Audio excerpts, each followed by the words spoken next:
বাসায় একদমই ডিম নেই, কোনো চিন্তা নেই। ডিম ছাড়াই খাবো আজকে আমরা নুডলস। হ্যালো এভরিওয়ান, সবাই কেমন আছেন? তো সেই রকমই একটা রেসিপি নিয়ে আজকে চলে আসলাম। আমাদের বাসায় ডিম নেই যে সেরকম কিছু না। আসলে আমার মা ডিম দিয়ে কোনো কিছু রান্না করলে সেটা খায় না। তার জন্য আমরা আমাদের বাসায় নুডলসটা বেশিরভাগই ডিম ছাড়াই রান্না করি। তো আজকে সেরকমই একটি রেসিপি আপনাদের সাথে শেয়ার করতেছি। তো প্রথমে আমি তো আমরা যেভাবে আর কি নুডলসটা রান্না করি, তেলের মধ্যে পেঁয়াজটা দিয়ে ভাজি করে নিলাম। তারপরে একটু গাজর কুচি করে দিয়ে দিলাম, তারপরে একটু টমেটো দিয়ে দিলাম। তারপরে ভালোভাবে যখন ওগুলো সিদ্ধ হয়ে গেল এবং একটু ভাজি ভাব চলে আসলো, তখন এর ভিতরে আমি যেই নুডলসটা আছে সেই নুডলসটা দিয়ে দিচ্ছি। আমি কিন্তু আজকে নুডলসটা সেদ্ধ করে রান্না করব না, একবারেই জল দিয়ে তারপরে সেদ্ধ করে রান্না করব। এভাবে একদিন আপনারা ট্রাই করে দেখতে পারেন, আসলেই অনেক মজার হয়ে থাকে। নুডলসটাও হয় ঝরঝরে আর খেতেও অনেক বেশি মজা।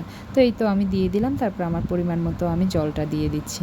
জল দিয়ে তারপর আমি খুব সুন্দরভাবে ঢাকা দিয়ে দিব।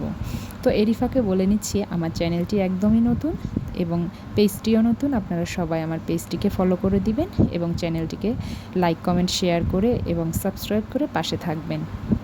তো এই তো আমার নুডলসটা বলতে ঢাকা দেওয়া হয়ে গেছে এবং প্রায় সেদ্ধ হয়ে আসছে। এখন আমি নেড়ে চেড়ে এর ভিতরে যে নুডলসের মশলাটা আছে সেই মশলাটাকে দিয়ে ভালোভাবে নেড়ে নিব। তো মশলাটা দিতেই দেখা যাবে যে আমার যে নুডলসের এক্সট্রা জলটা আছে এটা টেনে নেবে। তো এই তো এভাবে আস্তে আস্তে করে আমার নুডলসটা রান্না হয়ে যাচ্ছে। এই তো আমি মশলাটা দিয়ে দিচ্ছি। আমি মোট এখানে 3 প্যাকেট নুডলস রান্না করেছিলাম, তো আমি 3 প্যাকেট মশলাই দিয়ে নিচ্ছি। তারপরে আমি কাঁচামরিচটা একদমই পরে দেব, কারণ এরকম একটু কাঁচা ভাবের কাঁচামরিচটা থাকলে নাকি আমার বোনের খেতে খুব ভালো লাগে। আর ঝালটাও বেশি একটা বের হবে না, যার জন্য বাসায় যদি কোনো বাচ্চা থাকে তারাও খেতে পারবে।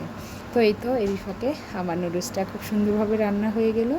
যদি ভালো লেগে থাকে অবশ্যই লাইক কমেন্ট শেয়ার করে দিবেন আর আমার পাশে থাকবেন। সবাইকে অনেক ধন্যবাদ।